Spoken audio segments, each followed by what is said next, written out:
Bueno, vamos a recibir a nuestro programa agradeciéndole realmente su predisposición, su gentileza y que nos atienda de alguna manera a Eugenio Antonio Carrera Silva, investigador adjunto del CONICET, del Laboratorio de Trombosis Experimental, del Instituto de Medicina Experimental de la Academia Nacional de Medicina del CONICET, precisamente que está en línea, para hablarnos un poco de un trabajo, de un mecanismo prometedor para amortiguar la respuesta inflamatoria en la esclerosis múltiple. Así que es un placer poder recibirlo en nuestro programa. Gracias por tu atención, Eugenio. ¿Cómo estás? Bienvenido. Hola, ¿qué tal? ¿Cómo estás? Muchas gracias por la invitación, por supuesto, y encantado de estar con ustedes y en comunicación. Bueno, como director del estudio, ¿qué nos podés decir al respecto de esto? Digo, para luego hacerte algún tipo de pregunta. ¿Nos podés contar un poco? Sí. Sí, el trabajo, digamos, es un trabajo de, como muchos los trabajos de investigación, que llevó mucho tiempo de trabajo, digamos, en sí. Nos focalizamos en dos grupos de pacientes que presentaban una patología que es la esclerosis múltiple, que afecta al sistema nervioso central. Esa es una patología discapacitante que afecta, digamos, toda la parte motora y cuando alcanza los grados más severos, realmente es muy disfuncional, o sea, realmente genera trastornos muy disfuncionales, como le llaman, para justamente imposibilita a las personas tener movilidad, tener locomoción propia, y en este grupo, justamente en esta patología, como otras autoinmunes, es muy difícil tener un tratamiento específico y que digamos que pueda solventar y ayudar de manera así como prometedora en todos los sentidos, ¿no? Siempre hay, por supuesto, que los tratamientos actuales son todos tratamientos los mejores que se tienen hasta el momento, pero eso justamente hace de que no se pierda entre línea, que hay que seguir investigando, que hay que seguir buscando las mejores y en lo posible entender cómo funciona esta patología para poder encontrar el mejor tratamiento posible para estas enfermedades. Y en este sentido es que, colaborando con un neurólogo de la Fundación Fleni, del Hospital Fleni de acá de Buenos Aires, el neurólogo es el doctor Jorge Correal, es referente de esclerosis múltiple a nivel no solamente nacional, sino también internacional, y con él hemos llevado adelante este trabajo.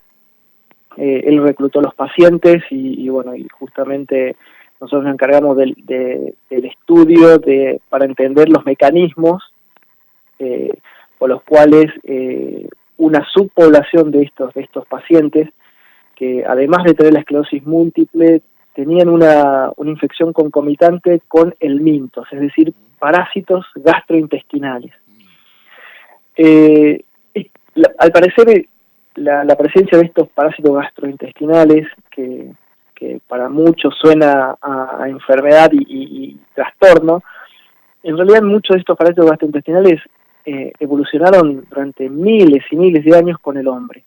Entonces el ser humano aprendió y digamos, su sistema inmunológico se educó en función también de lo que convive. O sea, es decir, no solamente estos parásitos gastrointestinales, sino el microbioma o la microflora que tenemos en el sistema gastrointestinal se fue adaptando y fue conviviendo con el ser humano. Entonces, todo lo que el sistema inmune aprende, lo aprende de lo que se desafía, ¿no? Y estos parásitos gastrointestinales generalmente le envían señales tolerogénicas al sistema inmunológico de las personas, y ese mensaje tolerogénico es lo que evita la exacerbación de ciertas enfermedades o la exacerbación de una respuesta muy inflamatoria y dañina.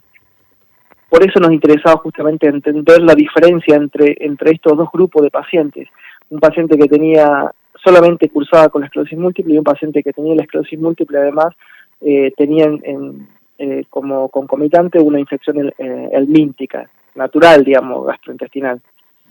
Y es que así, es así que digamos, encontramos uno de los potenciales mecanismos que usarían estos sistemas, estos organismos que conviven con nosotros, que ayudarían realmente a frenar la respuesta agresiva e inflamatoria y dañina que generan las células que conducen o que son las responsables de la esclerosis múltiple. Perfecto. Bueno, leía y un poco me informaba al respecto del artículo. Este estudio liderado por científicos y neurólogos argentinos, vos lo nombrabas al doctor Correale, que en alguna oportunidad tuvimos también una charla con él sobre la esclerosis múltiple. Y bueno, todo esto que hablas un poco de estos parásitos gastrointestinales, que podría de alguna manera también este mecanismo favorecer el desarrollo de nuevas estrategias terapéuticas para enfermedades autoinmunes. Vos decías también, porque te estabas prestando bastante atención, y los científicos siempre hacen hincapié en este tipo de trabajos que llevan su tiempo. Y cuando se consiguen este tipo de resultados, bueno, realmente es un orgullo. Uno, me imagino lo que debe estar pasando también por vos, por todo el trabajo que ha hecho el doctor Correale de alguna manera también, ¿no? De poder lograr este tipo de cuestiones, me refiero, ¿no? Exacto, sí, sí.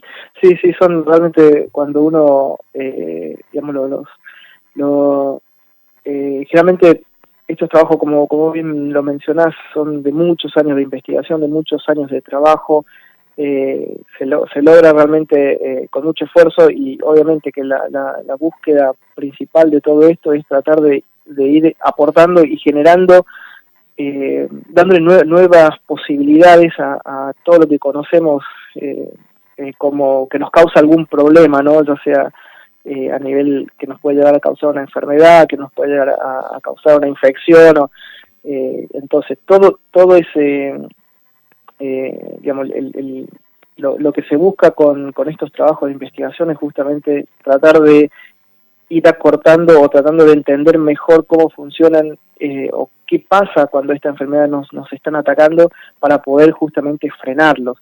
Bueno, y en este sentido es que nuestro trabajo cobró una relevancia importante, porque encontramos un mecanismo potencialmente, digamos, que podría llegar a pensar en nuevas estrategias terapéuticas, justamente con la ventaja que tienen estas, uno debería pensar de que bueno, los helmintos, mucha gente los consideran malos, por así decirlo.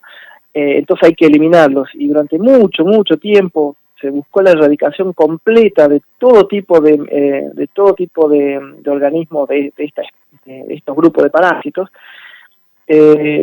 y realmente todo eso afectó a cómo nuestro sistema inmunológico empezó a responder frente a la ausencia de estos organismos que coevolucionaron con nosotros y formaron parte de nuestra evolución, de la educación de nuestro sistema inmune. Entonces, al no estar más estos, dejaron digamos, librado al azar muchos mecanismos inflamatorios que antes eran regulados por la presencia de estos, ¿sí? Entonces, entender exactamente cómo funciona eso nos va a permitir ahora decir, bueno, si bien por supuesto nadie quiere volver a decir, bueno, hay que infectarse, hay que tener de nuevo parásitos gastrointestinales, no. La idea es entender cómo la presencia de un parásito gastrointestinal generaba un mecanismo regulatorio. Entonces de ese modo uno puede plantear estrategias terapéuticas basadas en esos mecanismos. Y esa es la idea de estos trabajos. Claro, a ver, no sé si lo dijiste, los nombraste y no te lo pregunté. Los helmintos, ¿qué son? Sí, los helmintos son, vamos a decirlo así, como gusanos, sí, digamos, que habitan el sistema gastrointestinal. Normalmente nosotros cuando somos chicos, ¿no? Principalmente, no sé si mucha gente te habrá dicho, bueno, hay que desparasitarlo, o este chico no engorda porque tiene muchos parásitos. Sí. Bueno, son organismos gusanos que viven en nuestra flora, ¿sí? En nuestra flora intestinal. Muchos de ellos, por supuesto, en grandes cantidades, cuando la población de estos organismos se desbalancea y crecen en grandes cantidades, es un problema para las personas, por supuesto que sí. Pero justamente al eliminarlo tan de golpe de todo nuestro ambiente, se generó este desbarajuste en la respuesta inmunológica que había aprendido a responder basado también en la presencia de estos organismos. Claro, se entiende.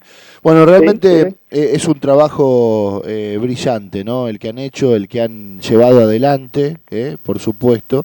No sé si querés agregar algo más al respecto que no te haya preguntado, teniendo en cuenta todo lo que nos has contado, Eugenio.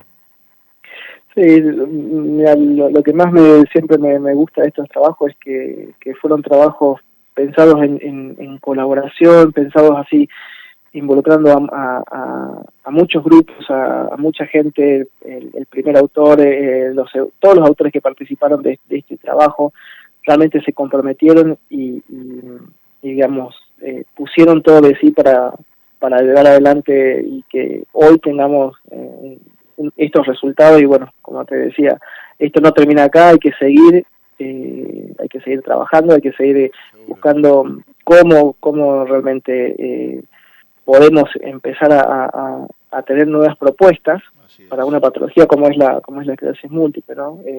La idea siempre es hacer este trabajo de investigación pensando en que en algún momento todo esto llegue a la gente que lo necesita realmente, que son los pacientes que padecen estas enfermedades. Bárbaro, te dejo un abrazo grande a la distancia y te agradezco tu atención y por estos minutos que nos brindaste, gracias. Bueno, muchísimas gracias. Un saludo, un abrazo grande. Bueno, ahí lo escuchábamos precisamente a Eugenio Antonio Carrera Silva, director de este estudio, investigador del IMEX, que depende del CONICET y de la Academia Nacional de Medicina, que tiene que ver con este mecanismo prometedor para amortiguar la respuesta inflamatoria en la esclerosis múltiple. Ahí lo teníamos en el programa.